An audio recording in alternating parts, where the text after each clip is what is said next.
So this is the battery we're going to be reconditioning. I have picked it up brand new. I thought for best results, for ease of teaching, to start with a brand new battery.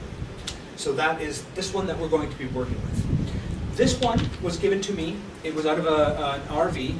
It was dead. It was no longer working. It wouldn't hold a charge. Before I reconditioned it, and unfortunately I didn't record the data, I was getting about 7.3 volts out of it. This one has been in existence for approximately 8 months now.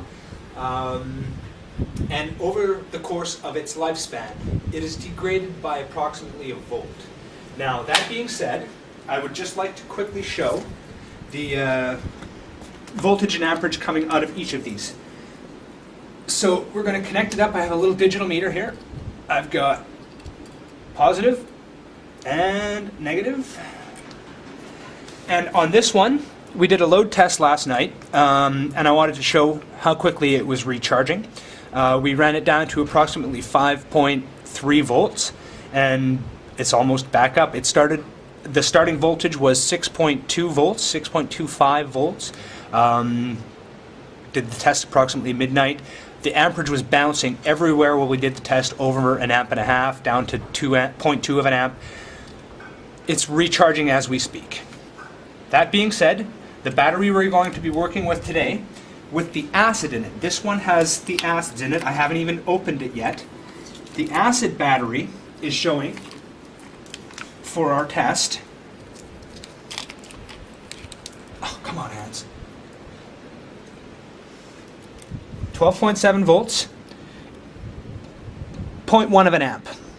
Okay, so this is the acid battery, bouncing around between 0.09, I would say, and 1.1 of an amp. 12.7 volts as our starting voltage.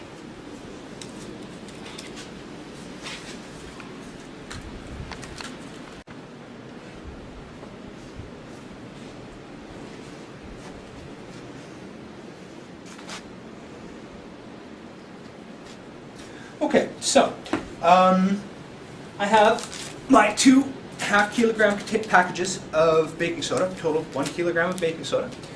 I have a 14-liter bucket of water and a massive tub that we're going to do our dilution in.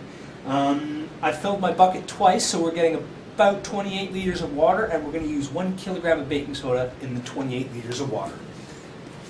Keeping in mind that we will adjust as needed. Okay, so 28 liters of water. And now we're putting in 1 kilogram of baking soda. You're going to want to mix it up to kind of dissolve the baking soda in the water. 1 liter, 1. Oh, come on, hands.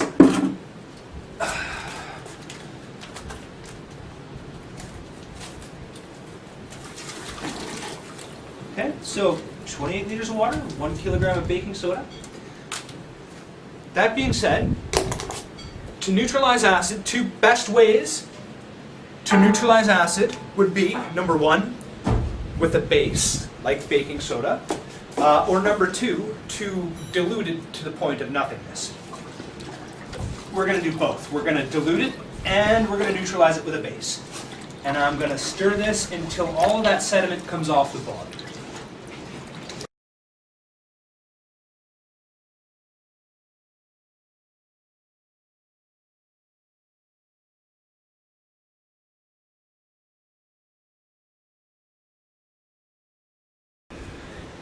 So, for our safety gear, we're not going to get crazy. I'm going to have rubber gloves. I've got some sleeves that we cobbled together out of an old pair of the kids' pants.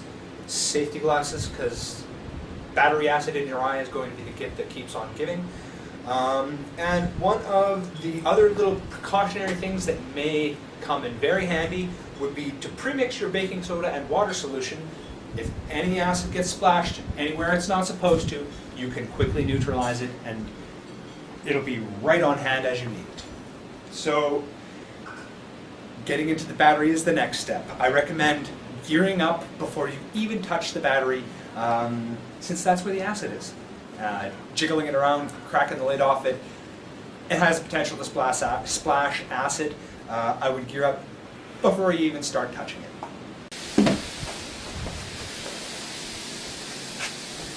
Do not stand too close to this. The smell is not good for you.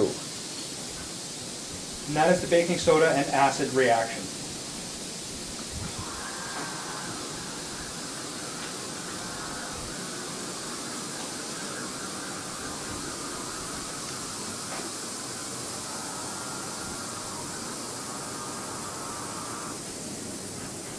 Go. It's fairly neutral.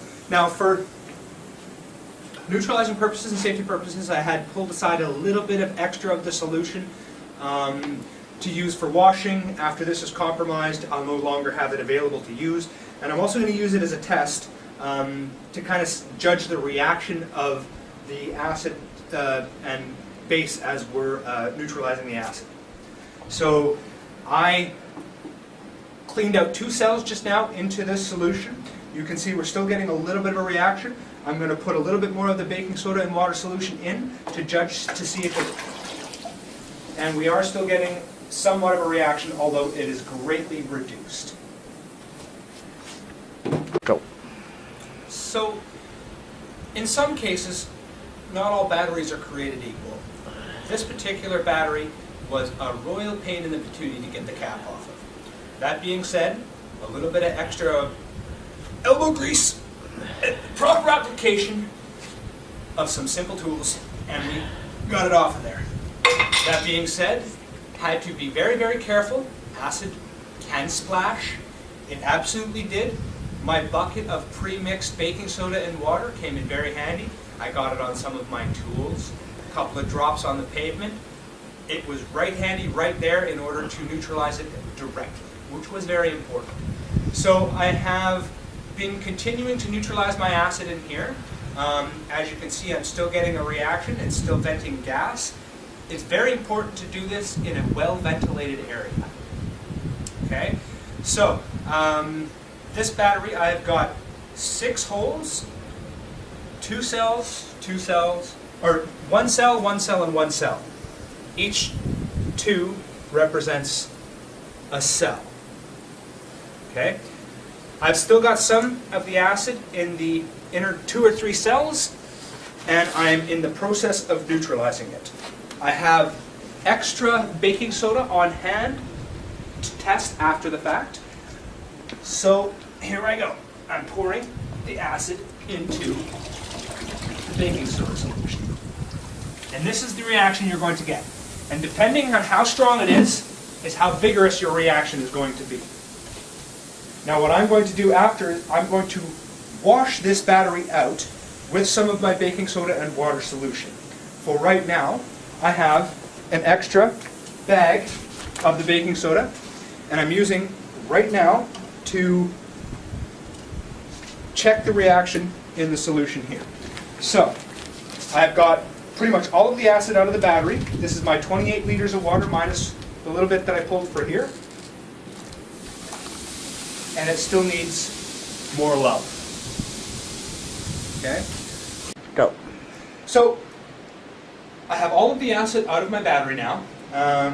My solution here, I have, we'll call it 25 liters of water here, and I have 1.5 kilograms of the baking soda in there right now.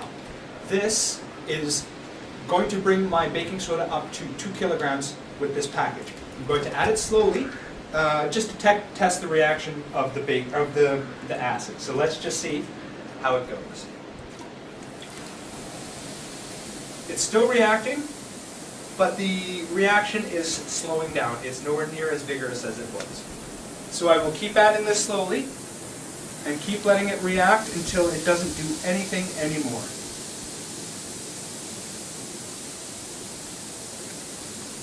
And then, after all is said and done, I will wind up diluting this, the mix that I have here. Let's call it 25 liters. I'm probably going to mix what I have here down with around 100 liters of water. I'll break it down and I'll put the 25 liters of water, mix it with approximately 100 liters. I have some big buckets around that I will be doing this with. Okay, so reaction is slowing down. It's nowhere near as strong. Still going, but it's slowing down. It means our acid has been being neutralized bit by bit. Obviously, I'm going to need to save enough to wash out my battery after the fact.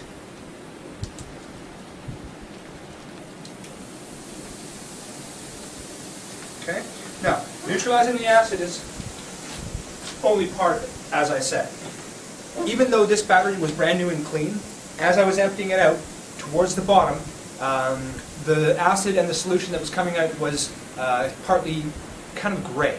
It means that some of the lead has oxidized and fallen into the bottom of the battery case. So that lead acid mix, which probably will still have somewhat of a sediment in the bottom, very, very important that that is neutralized as well.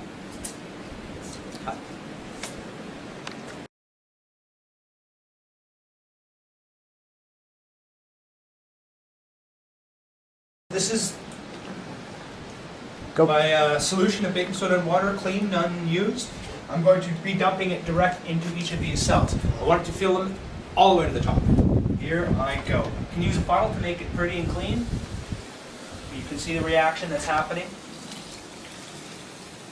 Pretty vigorous reaction inside. So even though the acid has been taken out, there is still acid inside, stuck to the surface of the plates, on the inside of the battery case.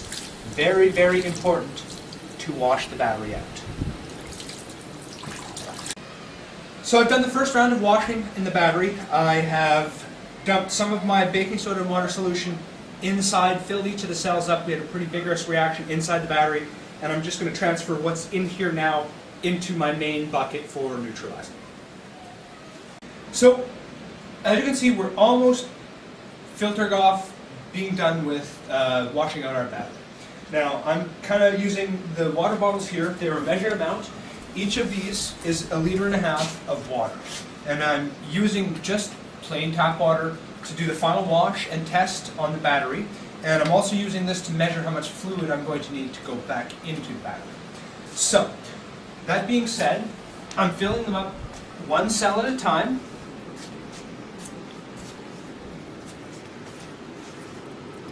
Now I've got 2 bottles of water with me. Each of them is 1.5 liters for a total of 3 liters of fluid.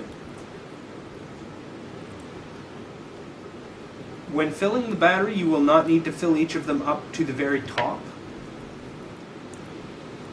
Most of them have a fill line that's indicated on the side of the battery, shows how much fluid should be inside.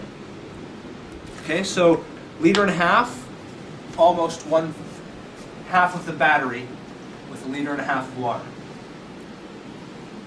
Okay, so with our 3 liters of water, I've filled each of these cells pretty much to the very top. That pretty much did it in for our water. Now I'm going to take a little bit of the baking soda that I've got left, and I'm going to put it on the top. Test reaction, 0. What we're left with is almost completely neutralized water. What I've done, I've used about 2 kilograms of baking soda. I've emptied all of my acid out into the bucket. I've made probably 15 liters of solution that I then used to pour into the battery. I've washed the battery about 3 times with the baking soda and water solution. And then I've used water, and I've done 2 rinses of water, just plain water, inside the battery. Now the battery is pretty much clean.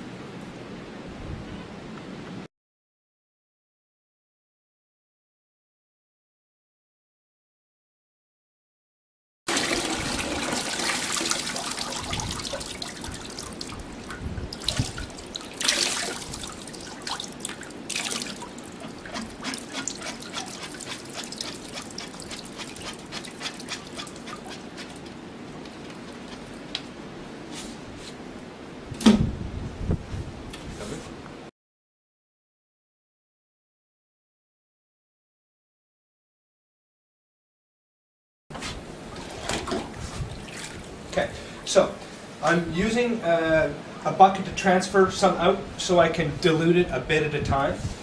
When I'm done, what I'll be left with is pretty much just water. I'll test it and I'll show you. Unfortunately, I have no litmus strips, so I can't prove the salinity or the pH with a litmus strip, but I can show you reactivity with the baking soda. We're going to be left with something that is virtually way less acidic than even vinegar. Okay, so just water, we've diluted the last little bit of our very, very weak acid. I've got some more bicarbonate of soda. I'm going to just put a little bit in and show that there is no reaction in here. If you can see, there is no reaction. So what we're left with is a fairly pH neutral solution.